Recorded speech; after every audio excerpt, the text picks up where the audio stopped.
2주 우리가 열심히 또 섬겨주신 우리 호산나 찬양대원들 또 지휘자와 모든 대원들에게 감사 말씀을 드리고 싶습니다. 우리 하나님께 영광의 박수로 또 우리 격려의 박수로 감사합니다. 성경을 높이 드시고 우리의 믿음을 고백합니다. 주의 말씀은 내 발의 등이요 내 길에 빛이니이다. 할렐루야. 믿음대로 될지어다. 믿음대로 될지어다. 믿음대로 될지어다. 아멘. 오늘은 큰 기쁨의 소식이라는 말씀으로 하나님의 말씀을 선포하겠습니다. 오늘은 금년 한 해 마지막을 보내는 송년주일로 지키며 올 한 해 우리를 여기까지 인도하여 주신 우리 하나님께 모든 영광을 돌리시기를 기원합니다. 아울러서 2022년도 성탄절로 성탄 축하 예배로 드리게 된 것을 너무나도 감사를 드립니다. 성탄절 아침인데요. 우리 반갑게 우리 성탄 인사를 한번 해보실까요? 우리 앞뒤 좌우로 여러분들 환하게 웃으시면서 밝게 웃으시면서 인사를 나누도록 하십시다.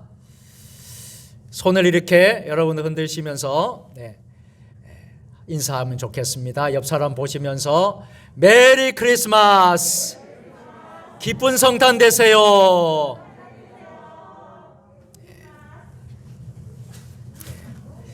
우리 아이들이 신이 났습니다. 네. 이렇게 예배당에는 이렇게 아이들 소리도 들리고 조금 우리가 예배 시간에 좀 시끄럽고 방해가 될 수도 있겠지만은 저는 그렇게 생각하지 않습니다. 예배 시간에 좀 소란스럽더라도 우리 아이들 소리가 들리고 또 우리 예배당이 좀 그런 하나님의 은혜가 있게 되기를 주의 이름으로 축원합니다. 이 아이들이 잘 자라서 앞으로 우리 교회에 또 기둥이 되고 또 주역들이 되리라 생각을 합니다.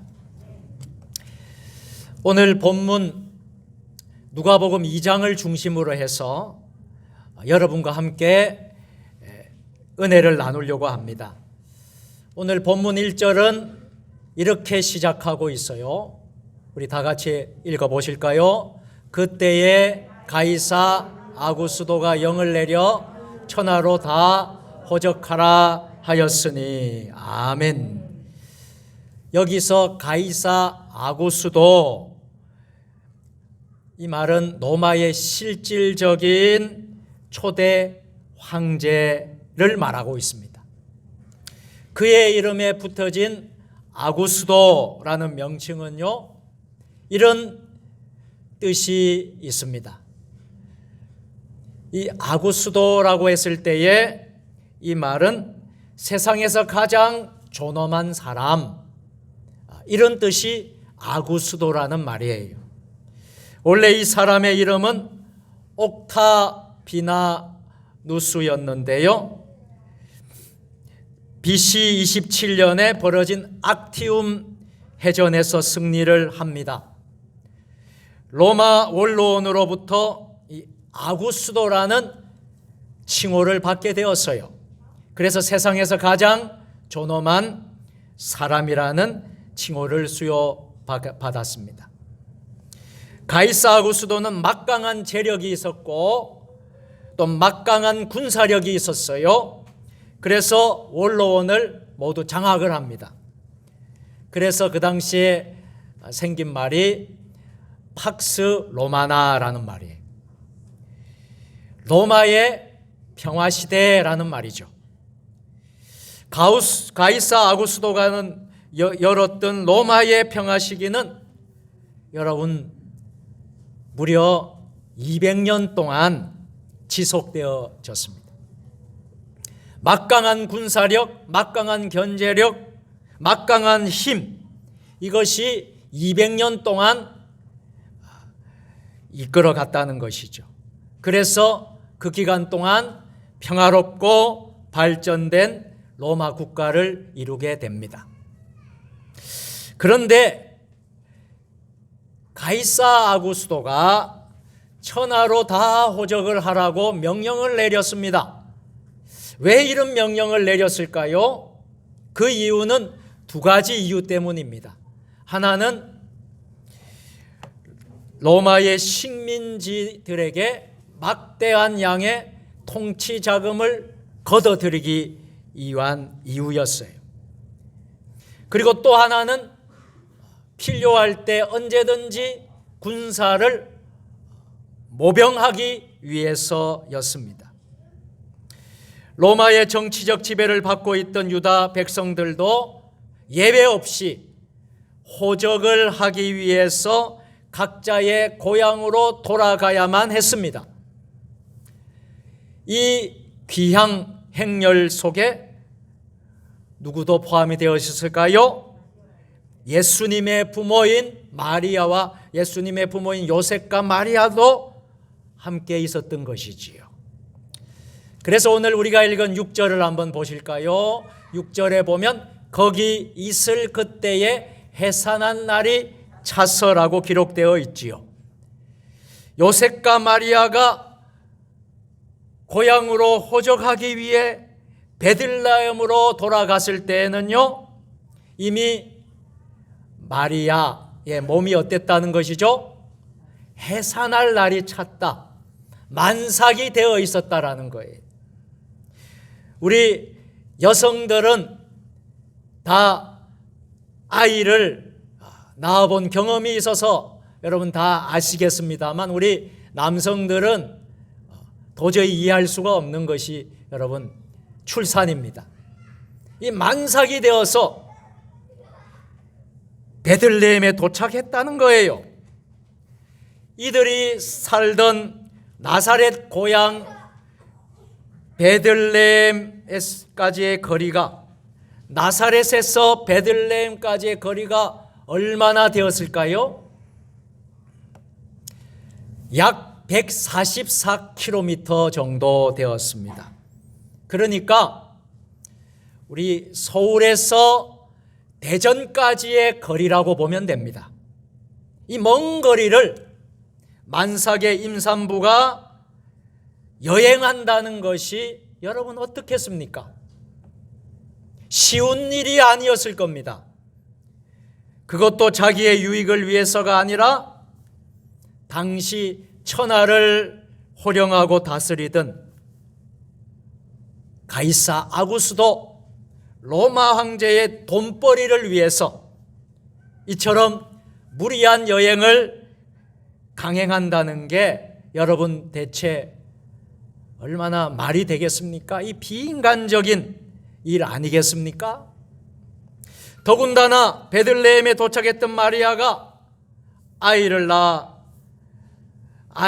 낳아야 되는 그 방조차도 구할 수가 없었어요. 그래서 마국간에서 아이를 낳아서 포대기에 싸서 구유에 뉘어 놓았던 것입니다. 우리는 구유에 누인 아기 예수님의 모습을 상상해 보십시오까요? 여기 계신 분들, 혹 예수님 알지 못하는 분들이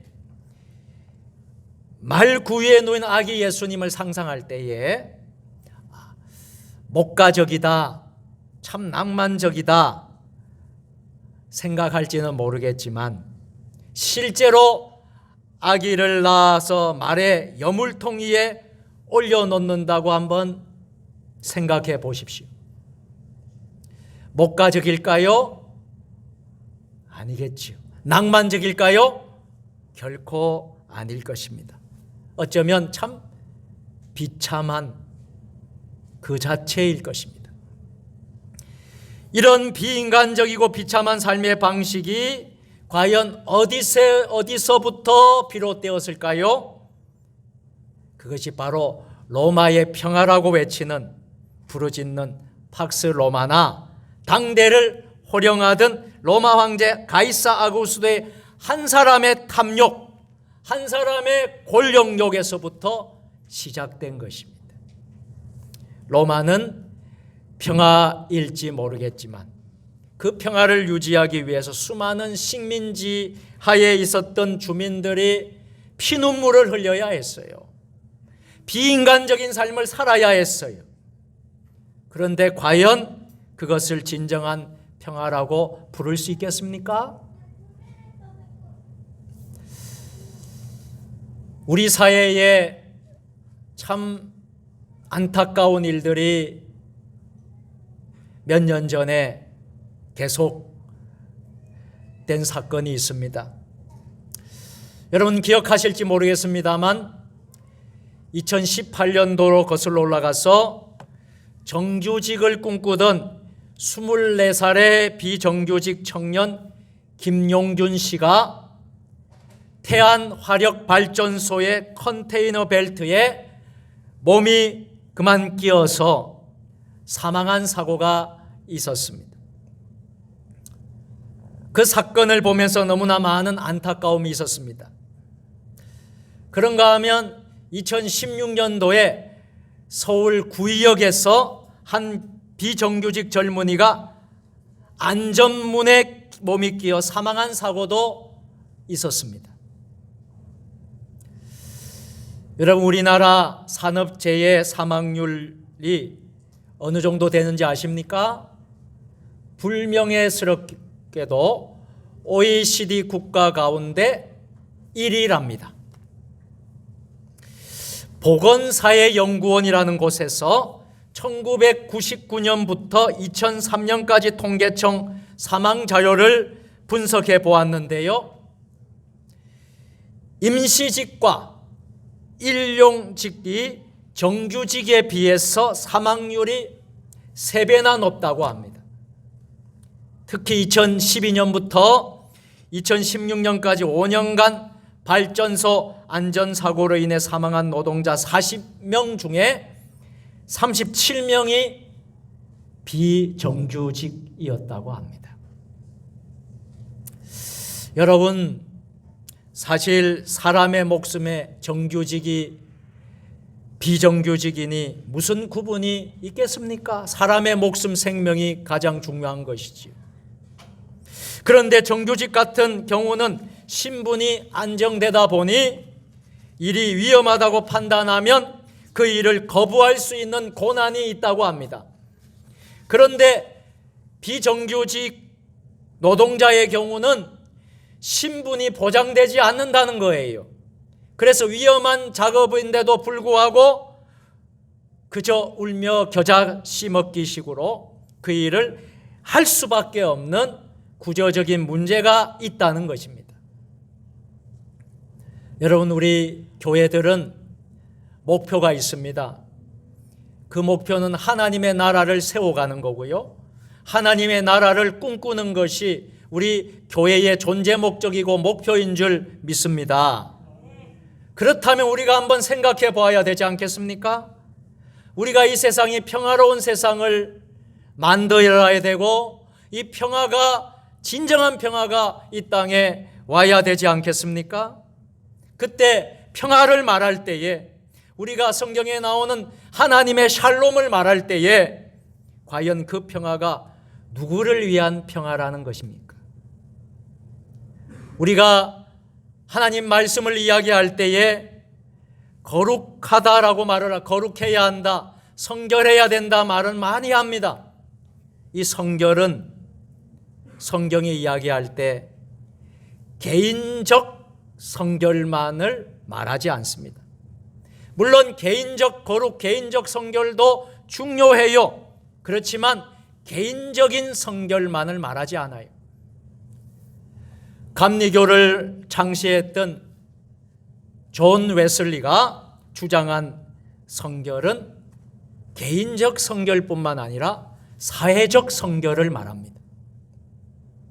세상이 거룩해야 된다는 거예요. 세상이 성결해야 된다는 것입니다. 그것이 진정으로 하나님의 나라를 세워가는 것이라는 것이죠. 우리가 사는 이 세상이 평화로운 세상이 되었으면 좋겠습니다. 하나님의 나라 샬롬이 임했으면 좋겠습니다. 그래서 하나님의 정의가 하수처럼 흐르고 때로는 하나님의 사랑이 어머니의 따뜻한 숨결처럼 느껴지는 이 사회가 되었으면 좋겠습니다. 여러분, 독일의 수도 베를린이라는 곳이 있지 않습니까? 이 베를린에 가면 독일 히틀러 지하 아래 순교한 이들을 기념하기 위해 세운 예배당이 있다고 합니다. 그런데 놀랍게도 이 교회의 예배당에는 창문이 없다고 하는 거예요. 여러분, 예배당에 창문이 없는 예배당을 보신 적이 있습니까? 우리 교회만 해도 여러분 이 창문이 얼마나 많습니까? 이게 여러분 유럽풍의 예배당을 만들고자 우리가 설계사가 프랑스의 롱상 마을이라는 예배당에, 전원 마을의 예배당에 있는 창문을 그대로 옮겨 놓은 거예요. 그래서 우리 예배당은요, 이 전원에 있지만은요, 유럽풍의 건물로 지은 겁니다. 창문들이 다 있어요. 그런데 독일의 그 교회는 창문이 없습니다. 왜 그랬을까요? 아마도 히틀러가 지배하고 있던 당시 독일 교회의 암울함이나 출구 없음을 건축학적으로 표현한 것이 아닌가 싶습니다. 예배당 안에 비추는 빛이라고는 고작 천장에 있는 십자가 형태의 석고를 통해 스며드는 희미한 빛이 전부라는 거예요. 희미하지만 그 빛은 사람들을 매우 따뜻하게 감싸 안습니다.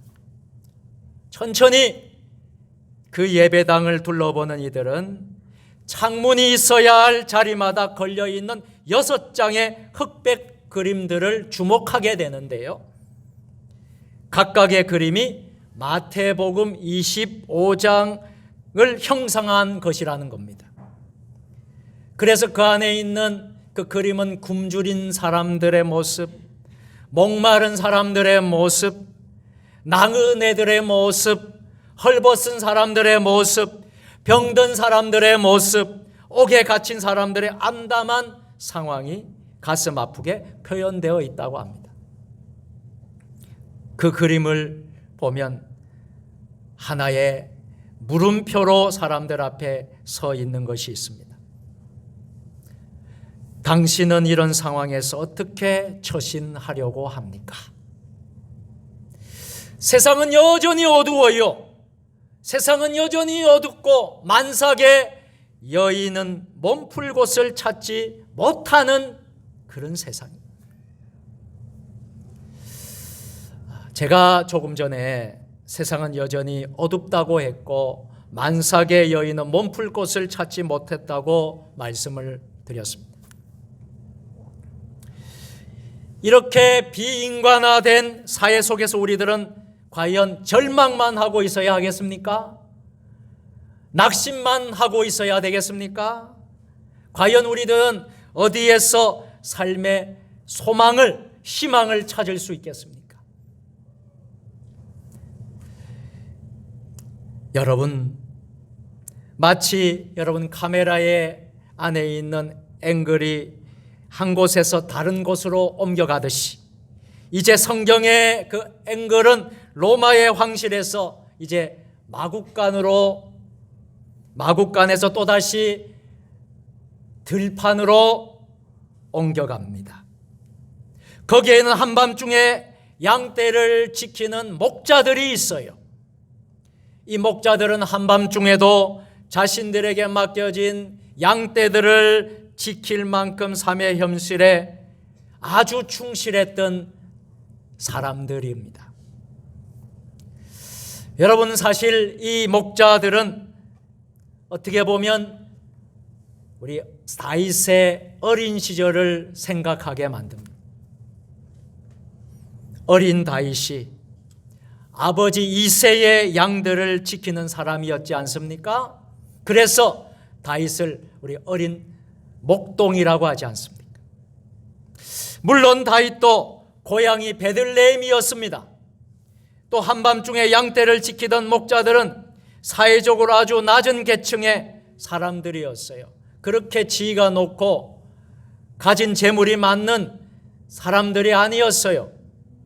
사회적으로 보잘것없는 낮은 계층이었지요.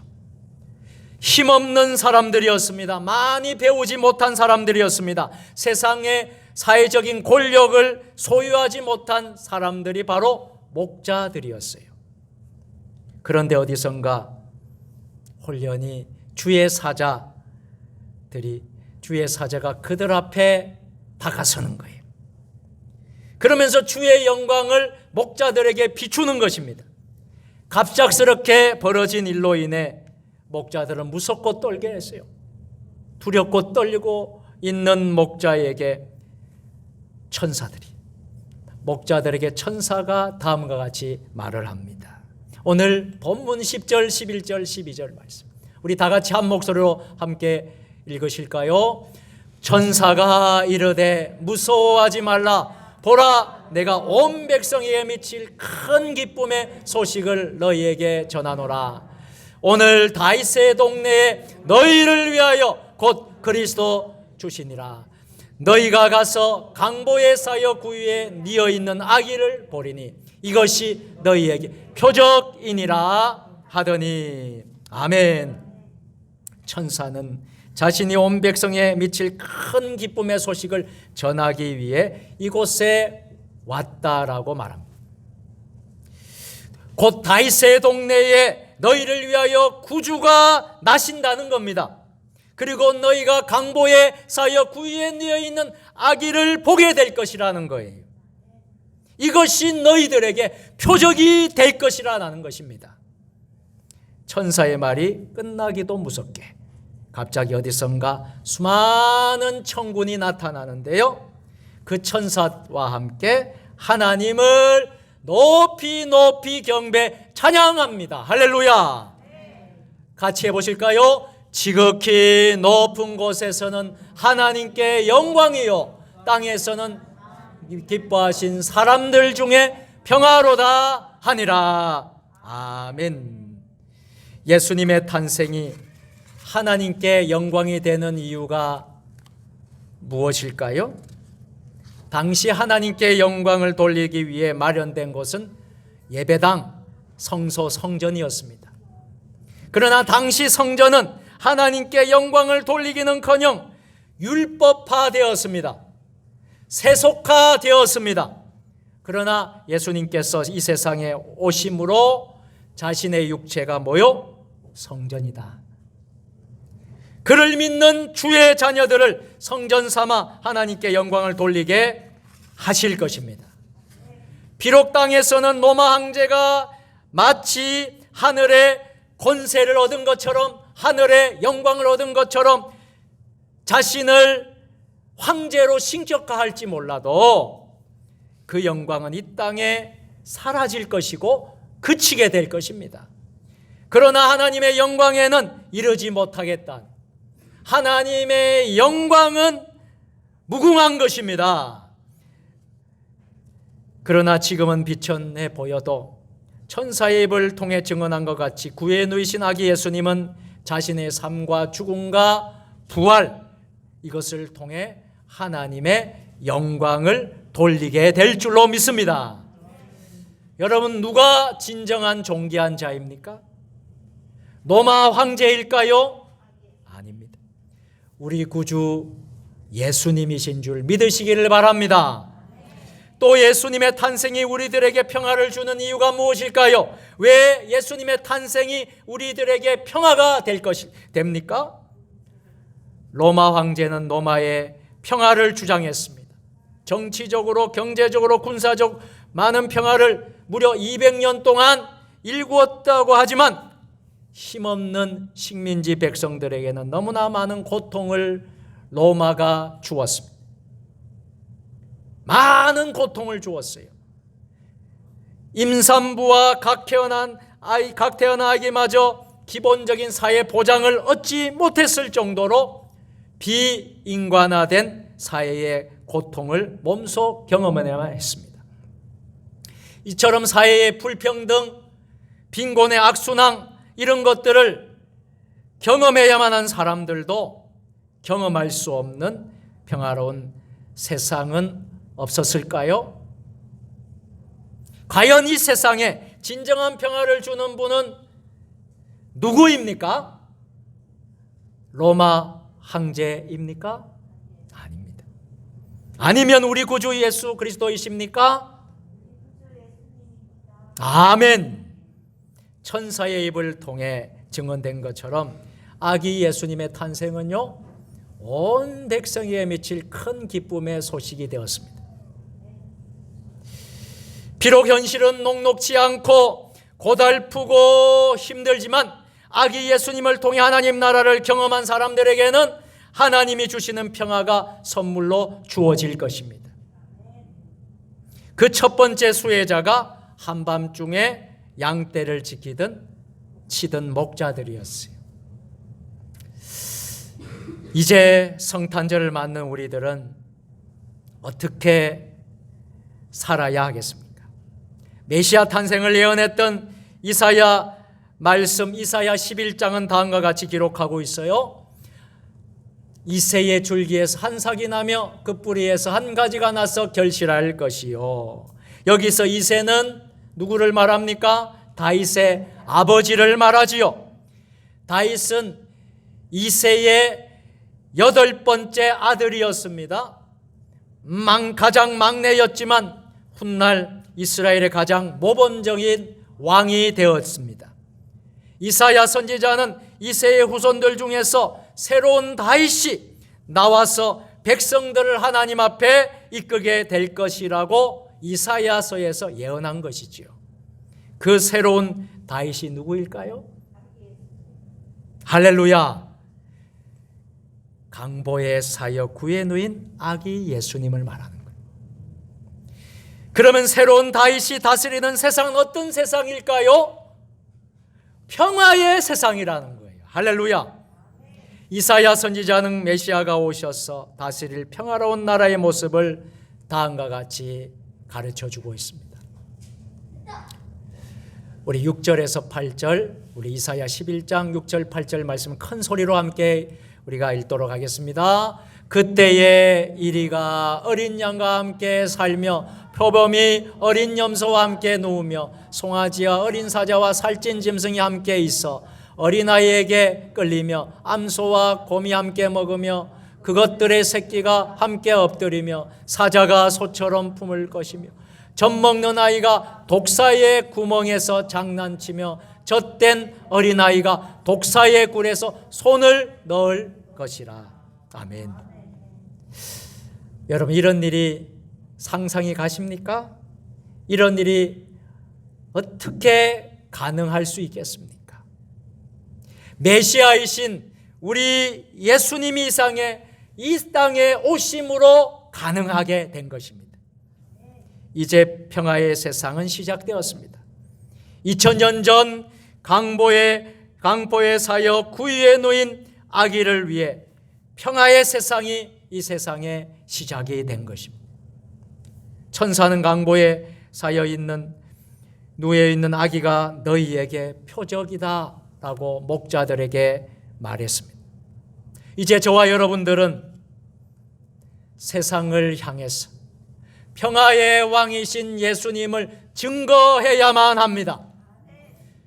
이 성탄절의 의미는 세상을 향해 평화의 왕이신 예수님을 선포하고 증거하는 것이 바로 성탄절인 줄 믿습니다. 그분이 우리의 구주이십니다. 그분이 우리의 평화의 왕이십니다. 할렐루야. 이 구유에 누인 아기를 보십시오. 우리가 외치는 날이 바로 성탄절이에요. 이제 말씀을 맺겠습니다. 사랑하는 세종 주님의 교회 성도 여러분, 예수님의 탄생은 하늘에는 영광이요 땅에서는 기뻐하심을 입은 사람들 중에 평화로다 말했습니다. 하나님의 아들이신 예수님께서 그 누추한 마국간에 태어나심으로 온 세상에 미칠 큰 기쁨을 모든 인류에게 나누어 주신 것입니다.